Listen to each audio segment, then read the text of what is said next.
The divine setup, why the worst moments were actually the beginning of your awakening. There's a moment in every chosen one's life when everything seems to fall apart. The job collapses. The relationship ends. The bank account dries up. You get sick, betrayed, abandoned. And in that moment, it feels like the universe is punishing you. It feels personal, cruel even. Like the world is deliberately trying to break you. But let me tell you something from the deepest truth I've lived and witnessed. What we call bad luck is often divine interference in disguise. It's the universe rerouting your soul because you were never meant to stay where you were. You were meant to become something greater. And for chosen ones, those of us with spiritual contracts written before this life, bad luck isn't random. It's initiation. It's a sacred disruption, a cosmic wake-up call. Because if we won't move consciously, life will move us through collapse. So let me ask you, what if the worst thing that happened to you was actually the moment you were being remembered by the universe? The first time bad luck reveals itself as a gift is when you lose something or someone you thought you couldn't live without. That job you begged for, that partner you idealized, that opportunity you thought was your breakthrough, and when it disappears, you feel like your life is over. But after the grief, after the confusion, something starts to shift. Space opens, stillness creeps in, and in that emptiness, you begin to see clearly. You realize you were clinging to a version of yourself that was never meant to survive your next level. The loss wasn't punishment. It was liberation. Because chosen ones often attach to what's safe, not what's sacred. And sometimes the only way to move into your destiny is to be ripped away from everything that was keeping you small. So ask yourself, what in your life did you think was a curse? That was actually clearing the way for something divine. The second form of disguised grace comes through betrayal, not just by people, but by your own expectations. Maybe a friend turned on you. Maybe a mentor disappointed you. Maybe a community exiled you, and it shattered your trust. It made you question everyone, even yourself. But chosen ones are often too loyal to illusions. We give people roles in our story they were never meant to play. And betrayal, though brutal, is often the only thing that reveals truth. It makes you see who's really with you, and who only loved the mask you wore. It also forces you inward. It activates discernment. It teaches you to anchor in your own intuition instead of outsourcing your worth. So what if betrayal didn't break you? What if it broke the illusion you were living in? What if it was the moment you stopped being loyal to lies and started being faithful to your own frequency? The third time bad luck becomes a divine gift is during a period of complete stagnation. You try everything. Nothing works. You apply, you reach out, you grind, you pray, and the doors stay shut. It's like the universe puts you in a holding pattern with no explanation. You feel forgotten. But what if the delay isn't denial? It's development. What if the universe is preparing the terrain for your next level, and you're trying to plant seeds in soil that isn't ready yet?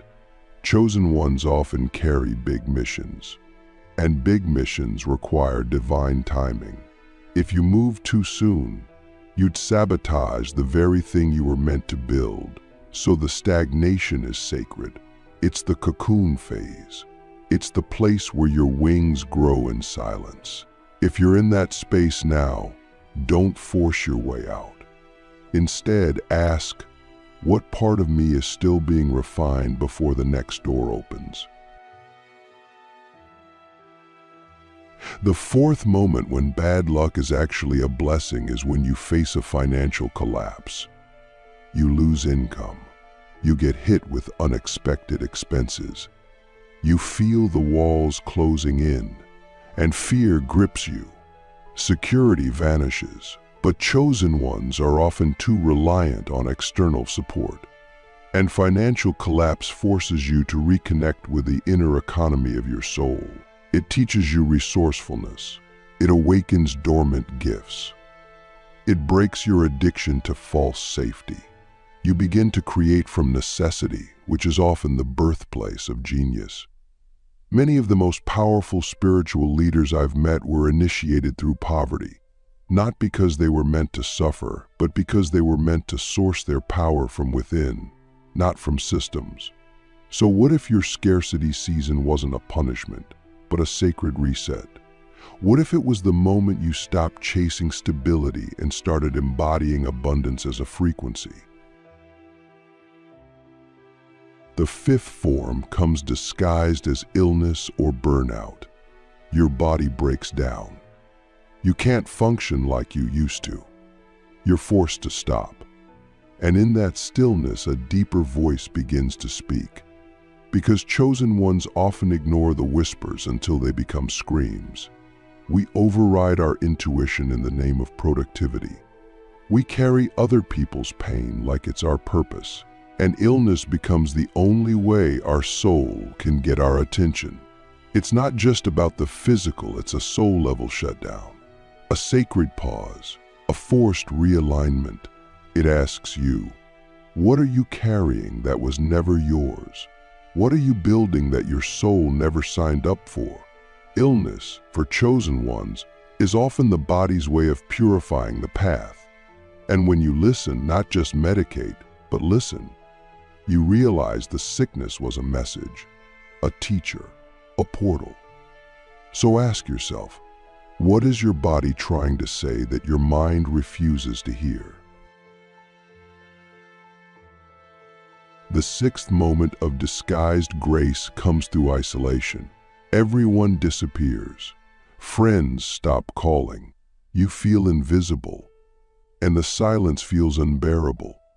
But chosen ones often need solitude to receive their next instructions. When the noise of the world dies down, the voice of the soul becomes thunder.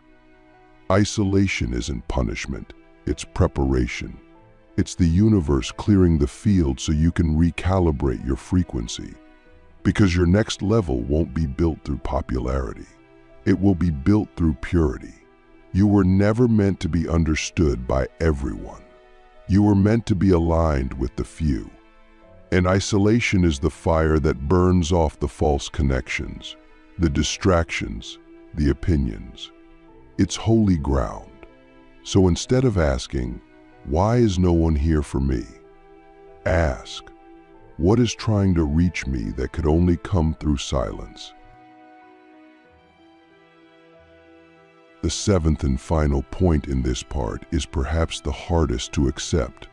When death or grief enters your life, the loss of someone you love, a sudden tragedy, a mourning so deep it feels like your soul is unraveling. And there's nothing I can say to make that pain logical. But what I can say is this: grief is a doorway. Loss is a portal. And for chosen ones, those who leave us often become part of our guidance system. They don't disappear, they transform. And your grief, if you let it, will become a compass that points you deeper into your purpose. You begin to live for something greater. You begin to see through the veil. You begin to remember that life is not a timeline. It's a spiral. And those we lose are not gone. They're woven into our mission. So what if the grief you carry isn't a weight, but a wingspan? What you've just heard are 7 moments that on the surface felt like bad luck.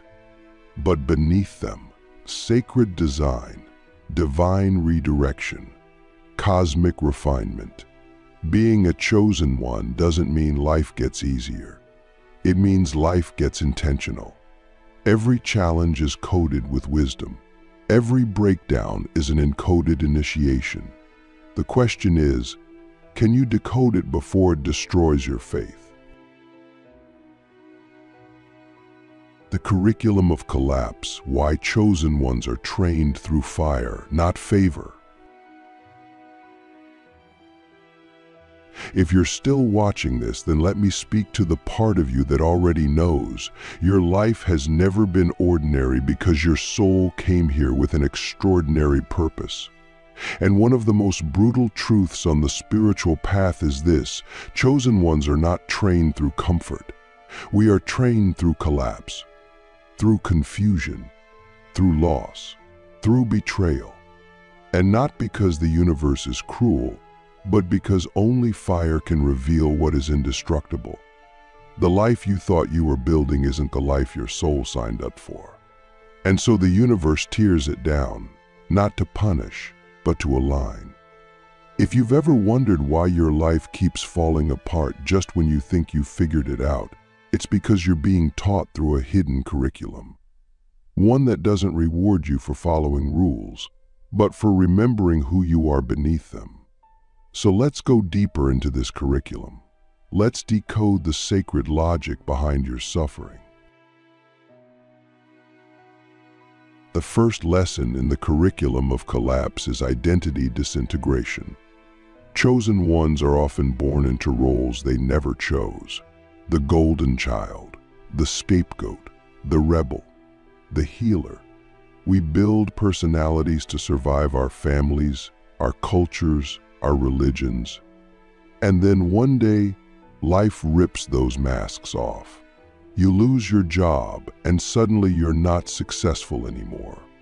You leave the relationship, and suddenly you're not lovable anymore. You hit rock bottom, and suddenly you don't know who you are. But this is the point, because you were never those roles. You were never your status, your career, your performance. Those were the costumes. And collapse comes to strip you back to your essence, to the version of you that existed before the world taught you how to perform. So ask yourself, who are you when there's nothing left to prove?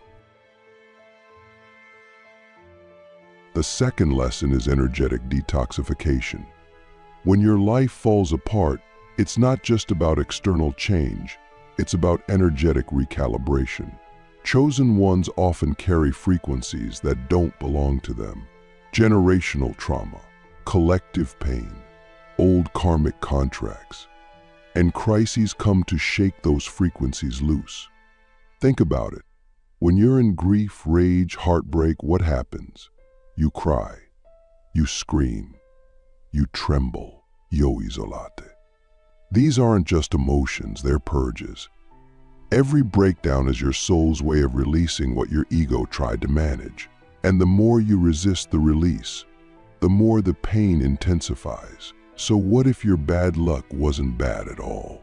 What if it was your soul's emergency protocol? Initiating a spiritual detox your conscious mind would have never chosen willingly. The third lesson is sacred interruption. You had a plan, a path, a 5-year vision board. And then, boom, the rug gets pulled. The relationship ends. The opportunity vanishes, and you're left questioning everything. But chosen ones don't follow linear timelines. We follow divine detours. And sometimes the universe interrupts your plans because what you're asking for is too small. The vision you're trying to build is still inside the architecture of your old self. And collapse becomes a cosmic no, not because you're failing, but because you're being redirected to a higher octave of your purpose. What if the dream that died was just a seed for something greater? Something you couldn't yet imagine because you were still thinking from survival? What if the delay wasn't punishment, but precision? The fourth lesson is ego annihilation. This is the part no one talks about. When everything falls apart, it doesn't just hurt, it shatters your pride. You have to ask for help. You're forced to admit you don't know. You feel exposed, raw, vulnerable. And that's exactly the point. Because the ego, especially the spiritual ego, is clever. It wants control. It wants certainty. It wants certainty. It wants to be the teacher, the leader, the one who has it all figured out. But chosen ones are only powerful when they're empty, when they stop performing wisdom and start embodying it. Collapse is not just about losing what you have, it's about losing who you think you are. And in that sacred humility, something miraculous happens. You become available to grace. So ask yourself, what version of you still thinks it has to be in control? The fifth lesson is alignment through limitation. When you're stripped of money, time, health, or support, you start to realize how much of your life was built on momentum, not intention. You were saying yes to things just to avoid discomfort. You were tolerating relationships that drained you because they were familiar. You were busy, but not aligned. And limitation forces you to get clear. Suddenly, you only have energy for what truly matters. You stop chasing. You start listening. You begin to build your life from soul, not scarcity. So what if the limitation you're facing right now is not a block, but a filter, a sacred constraint designed to remove everything that isn't in alignment with your truest path? The sixth lesson is divine dependency. Chosen ones often carry a deep wound around trust. We've been let down, abandoned, told not to feel. So we rely on ourselves. We become hyper-independent. But that's not strength, it's trauma with good branding. And collapse comes to break the illusion of self-reliance. It forces you to surrender, to pray, to listen, to let go. And in that surrender, you begin to form a new relationship with Source, with your guides, with your higher self. You begin to realize that you're not alone, that you were never meant to carry this by yourself. That divine help has always been waiting, but it needs your invitation. So ask yourself, where in your life are you still acting like you have to do it all alone? The seventh lesson is soul recalibration through contrast. You don't know what peace is until you've lived through chaos. You don't know truth until you've been lied to. You don't know your power until you felt completely powerless. This is the paradox of the chosen one's path. Your pain is the compass. Every dark season revealed what you are not, so you can remember what you are. You begin to trust your discernment. You stop making decisions from fear. You stop chasing love and start embodying it. You stop surviving and start creating. You start to live from your soul, not your story. The darkness didn't come to destroy you. It came to define you. And once you've walked through that fire, you carry a frequency that cannot be faked. You become medicine. This is the curriculum of collapse. It's not taught in schools. It's not posted on Instagram infographics. It's written in the language of silence, shadow, and surrender. And if you're in the middle of it right now, let me remind you, you are not being punished. You are being prepared. The world doesn't need more polished people. It needs initiated ones. Broken open, soul awake, frequency carrying, truth living chosen ones who have walked through the dark and remembered the light. In the next part, we will reveal the final layer. How to alchemize every collapse into spiritual fuel. How to activate your divine mission from your darkest moments. And how to walk out of the fire not just healed, but reborn. Alchemy of the abyss, how chosen ones turn collapse into their highest calling. There comes a point in every chosen one's life when you realize you didn't just survive the collapse, you became something else inside of it. And that's where the alchemy begins. Because chosen ones are not just survivors. We are transmuters. We are the ones who take the ashes of our former selves and build temples from them. We are the ones who find medicine in our heartbreak, power in our silence, clarity in our confusion. But this alchemy doesn't happen automatically. It requires sacred choice. We must decide that our pain will not be wasted, that our trauma will not be our identity, that our fall will not be our ending, it will be our initiation into mastery. The abyss isn't the void, it's the womb.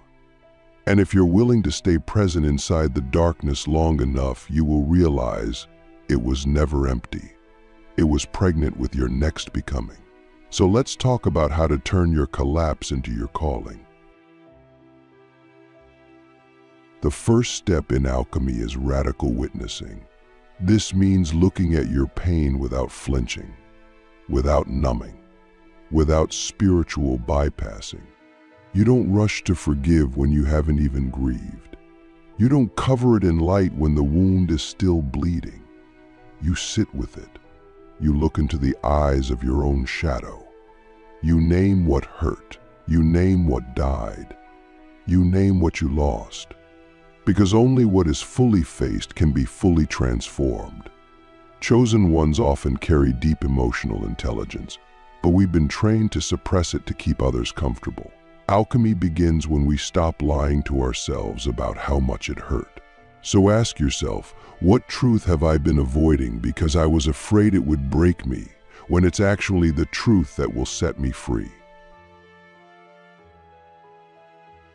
The second step is narrative transmutation. Every collapse comes with a story. I failed. They left me. God forgot me. But that story is often written by the part of you that was still in survival mode. And alchemy requires you to become the author again. You rewrite the narrative, not to deny the pain, but to reclaim the power. You didn't fail, you were redirected. They didn't leave you, you were released. God didn't forget you, you were being refined. This isn't just wordplay, it's energetic surgery. You're changing the frequency of the memory. You're choosing to become the version of you who learned, not the one who lost.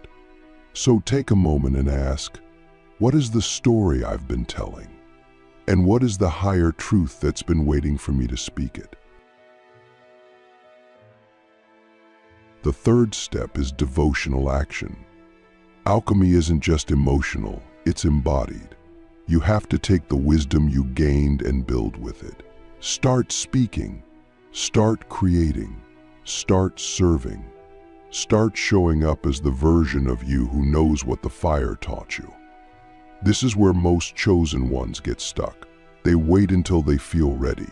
But alchemy doesn't wait for perfection. It moves through devotion. When you turn your pain into purpose, you shift from victim to vessel.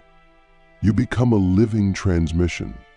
People won't even know your whole story, but they'll feel your frequency. And that's how you serve. Not by being flawless, but by being real, being raw, being true. So ask yourself, what action can I take today that honors what I've survived? The fourth step is soul integration. You're not just here to heal, you're here to integrate. That means bringing all parts of you into wholeness. The part that doubted, the part that fell, the part that raged, the part that wanted to give up. You don't exile them, you welcome them home. Because true alchemy isn't becoming someone better, it's becoming someone deeper, someone whole. Your inner child, your shadow, your higher self, they all sit at the same table now. Integration means you no longer fear your past, you own it. And that ownership becomes your strength. You stop leaking power. You stop hiding from your own story. You become unshakable. So ask yourself, what part of me is still waiting to be welcomed home? The fifth step is sacred service. This is the moment you realize your story was never just about you. Your pain carries a frequency that someone else needs.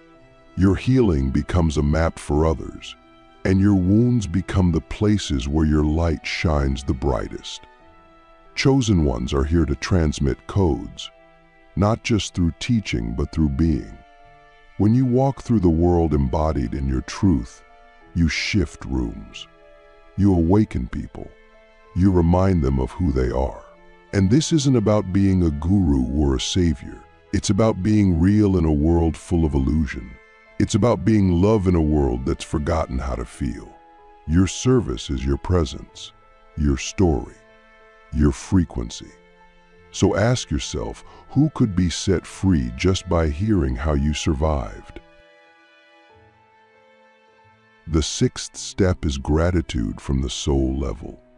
Not forced gratitude, not fake positivity, but a deep, quiet thank you that rises from the bones of your being when you realize every moment was leading you back to yourself. You begin to see how the pain shaped your purpose, how the loss created space for truth, how the betrayal revealed your boundaries, how the silence amplified your soul.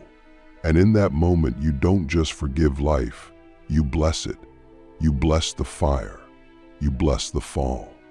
You bless the divine chaos that cracked you open, because you finally see you were never being broken, you were being forged.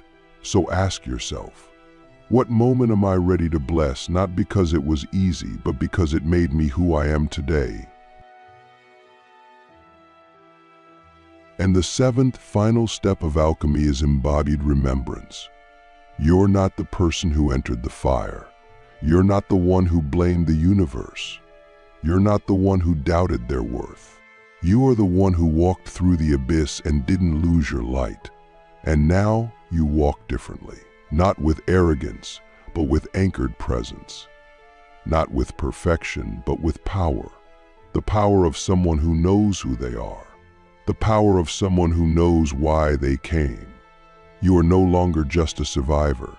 You are a frequency, a living portal, a bridge between realms. And the world doesn't just need your story, it needs your embodiment, your walk, your word, your witness. So I ask you, with all the sacred fire in my being, are you ready to live as the one the collapse was trying to reveal? This is the final gift of the collapse. Not just survival, not just healing, but transfiguration. You become the thing you were always meant to be. Not in spite of the pain, but because of it. Your life becomes the sermon. Your scars become sacred scripts. And your presence becomes the proof that bad luck was never bad. It was a disguised blessing, coated with your highest destiny.